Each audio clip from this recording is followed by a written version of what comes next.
The Jewish community in the United States, do they still think towards those lines?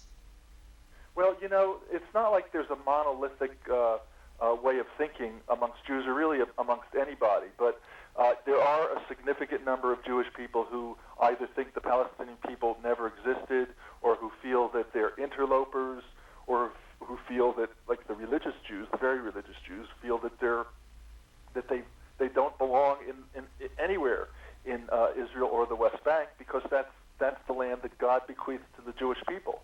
So there's a lot of different ways of discriminating, let's say, against the Palestinian people, about a lot of different ways to make the Palestinian people a second-class citizenship. Now, as a Jew here in the United States, do you think that God gave the land to the Jews?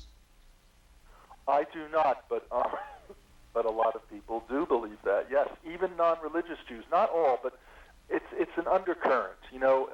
It's something that's in the back of one's mind. If you've grown up as a Jew and went to Sunday school and attended synagogue, even if it was Reform, and even if you stopped going after your bar mitzvah at age 13, I believe that there is that undercurrent, there in the unconscious that does exercise some influence Now, over people. your twin brother, he's an ultra-Orthodox, and I believe he does not believe a word you're saying. Isn't that right? That would be correct, other than the fact that he would say that the Torah states, the bottom line for him is that the Torah states unequivocally that God gave the land to the Jews, and that's it. Okay. End of argument. So how did that, what you have done is practically, to them, probably worse than converting to another religion. Well, anyone, from their point of view, anyone who has my kind, who thinks like I think, is a self-hating Jew.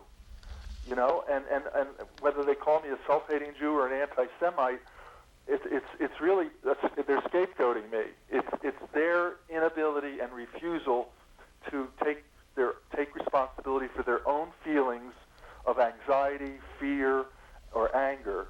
And instead of taking responsibility for those feelings, they project them onto me and make me the scapegoat, so they don't have to look at themselves. Okay, so like, for example, if I give them some historical fact that, for example, that Israel has always consciously wanted to ethnically cleanse the Palestinian people, if I tell them that does not fit in with their image of Israel as a democratic and benign country, and of the Jewish people as being very benign and democratic. So one way for them to invalidate my point of view, to invalidate history, is to say, well, he's just a self-hating Jew, therefore what he says is bogus. There's no truth to it, because he hates himself. He's irrational. Now, let's get into your book, Breakthrough. Right. You felt like you really had to write a book to, I guess, tell other Jews that, hey, it's okay to think of the Palestinians as human beings. When did that transformation actually took place, and what do you have in the book? Well, the transformation took place during that Second Lebanon War in 1986, within 2 or 3 weeks of the time Israel invaded Lebanon. Israel invaded Lebanon, I believe, on July 12th, 2006. What I have in the book is, first I discuss my transformation, and in the context of growing up as an American Jew, the beliefs I had, and the thinking that I had that basically validated my beliefs. And then I go into the actual event of waking up from this delusion. I actually describe it and what happened. And I go into the mind, like I go into the kind of mind, which is a universal mind that, and you were saying earlier, you were talking about fear. That's it. Fear is the primal emotion. And how we can be so easily manipulated by fear, because fear will always color the way we see the world. It will cause us to create a world of our own that confirms our fear. And like, for example, the story you were telling of the Somali boy and the way he was set up by the FBI. It's as if the FBI took the content of their own mind and created a scenario so that to get the Arab boy, the Somali boy, to fit into that scenario, and then that confirms to them that these brown people, these Arabs or these Africans or these Muslims, really hate the world, and they project that onto all they generalized that Somali boy onto all Arabs and all Muslims, and so they're basically setting him up to appear to be a bloodthirsty genocidal terrorist, and then they're saying, well, and then when it happens, when they arrest him for that alleged conspiracy, they then say, well, this is proof. This is proof that this is the way these people are. And he could have also been a Manchurian candidate, actually. Yeah, I mean, you never know. I don't trust the American government. I mean, the kid was obviously disturbed, but for people to exploit his anger and his distress like that really is in itself a crime, in my opinion. Definitely, in my opinion, too. Now, did you write the book to tell other Jews in the United States and around the world that, hey, look, we need to stop and look at this thing from a different angle? Or did you write the book just to say, hey, look, I'm a good Jew, not the bloodthirsty Jew? No, not the latter at all. I wrote the book because I felt that what had happened for me was quite a revelation, and that it was important. Because one of the things is people are afraid to look at reality. They're afraid to actually study the history because it's not really a conscious fear, it's more subconscious. But they're afraid to study the history because they've heard so much, and they've heard a lot of it from other Jews, and they want to deny that what the Jews who support Palestinians say could be true. So they know somewhere deep inside, maybe not consciously, but subconsciously, they know that if they look at the truth, their world will crumble. And the fear is that it's like a fear of death, because their identity is so intertwined with these benign images of Israel as a kind and democratic state. And so what really happens is if they actually would look at the truth, their fear would crumble, not their world, not their identity. Their fear would crumble, and they would realize that the Palestinians are actually human, and not only are the Palestinians human, but they had been dehumanizing the Palestinians through this indoctrination, through the exploitation of fear in their own minds.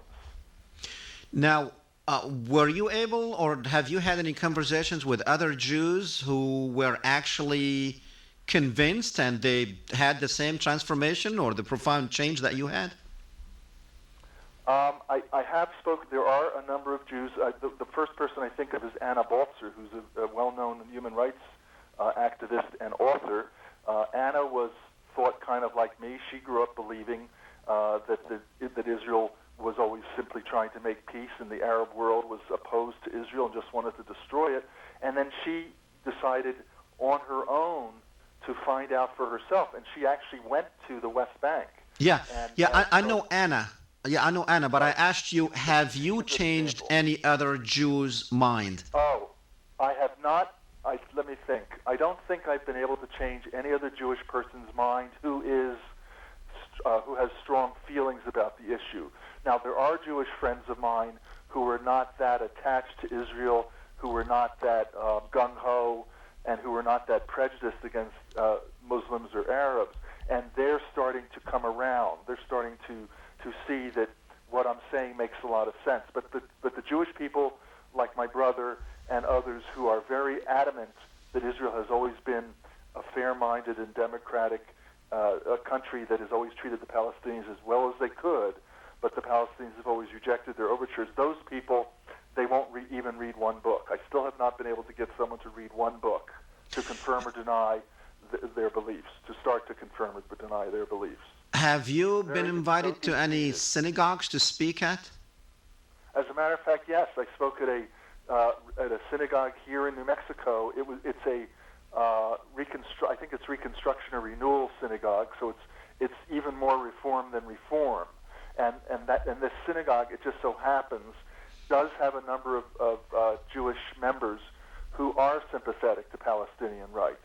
But this is very unusual. You know, most of the other synagogues in town would never consider inviting me to speak. Has anyone invited you and then they canceled? No, that hasn't happened yet. Not yet. But, you know, I mean, if my book becomes a bigger seller and I start becoming more well-known, I'm sure that there will be demonstrations against me speaking, because people don't want to hear the truth. Okay. Now, speaking of, someone being against you, are you afraid that you might start getting threats and maybe threats on your life and your family? Did you consider that that could be a possibility before you wrote the book? Well, yeah, I've considered it. Some of my friends told me I should have written the book under a pseudonym. But I think I just think that that the world is changing. People are starting to become more and more aware of Israel's policies. And yes, there are people who are very angry, who would be very angry at me, but I'm not that worried about it. I mean, maybe if I was at a talk in a big crowd, there might be some people who might want to get violent, but I'm not that concerned right now. I'm just doing my thing. I'm speaking out because I feel an obligation to speak out, and hopefully, other people will at least appreciate the fact that I'm being honest. And Okay. and Hesham, also, I want to mention that when I talk to people who are very angry at Israel, sometimes I'll talk to people who are Palestinian or who come from the Middle East, and they're justifiably very angry at Israel. Now, when they speak in tones, when they speak about Israel the way I sometimes hear Americans or very very staunch pro-Israelis speak about Palestinians, I say the same thing to them as I say to the pro-Israelis. I say, look, you don't have to like the Israelis, but you have to at least acknowledge that everybody has a right to equality, and you don't want to become like them. If you allow your hatred or your anger to take over, you're going to end up becoming like the other side, and there'll never be a resolution. You have to take the high road. You have to show that you're much more conscious and much more compassionate than the people who are treating the Palestinians as badly as they do. Did It's really important. have you visited Israel or the Palestinian territories? Yes. I was in the West this past summer. In fact, I was in the West Bank, and I was also in Israel. Did you visit those areas before this transformation took place in your life? No. I visited the areas after the transformation. Now, The areas. This is like a hypothetical question. Any Jews in the United States think they like to visit the West Bank, for instance, if they're still with the old mindset? I don't think with the old mindset they would visit the West Bank. I think the old mindset would convince them that it's too dangerous. Was it too dangerous for a Jew, an American Jew, to visit the West Bank? No, not at all. In fact, every single person I met, I told them right up front that I was Jewish, and it didn't bother them whatsoever. They're not angry at Jews. They're angry at the Zionist ideology that oppresses them, and the government of Israel, which represents the Zionist ideology. The government of Israel does not represent the Jewish people. That's just an excuse they make. But they're certainly not representing Jewish values. That's for sure. While you were there, did you visit any Palestinian families in their homes? Yes, I stayed with a couple. Sure, I stayed with a couple Palestinian families. They were wonderful. In fact, I felt like I could be one of the family. Really, like I could be one of the family. Like I could live with them forever. They were very hospitable, very kind. We got along wonderfully well. And everybody and every single person I met, every single person I spoke to said to me, it's not about Jews or Muslims, it's about human beings. This is not a religious issue. It's about human beings. It's a human rights issue. We just want to live in peace with our Jewish neighbors. So you did not feel that Palestinians actually have this hatred for Jews that they want to kill them? Not at all. I'm sure like any culture, there's always going to be a tiny percentage that does have hatred in their hearts towards another people, but that is a very tiny percentage. I did not meet any Palestinians. Now, let me ask you this, Richard. Did you find it odd that even after all what Israel has done to the Palestinians, from killing them, imprisoning their men, women, and children, and making their life so miserable with the checkpoints and the roadblocks, etc., etc.? Did you find it odd that these people still have a like or a love for Jewish people? What I found was that the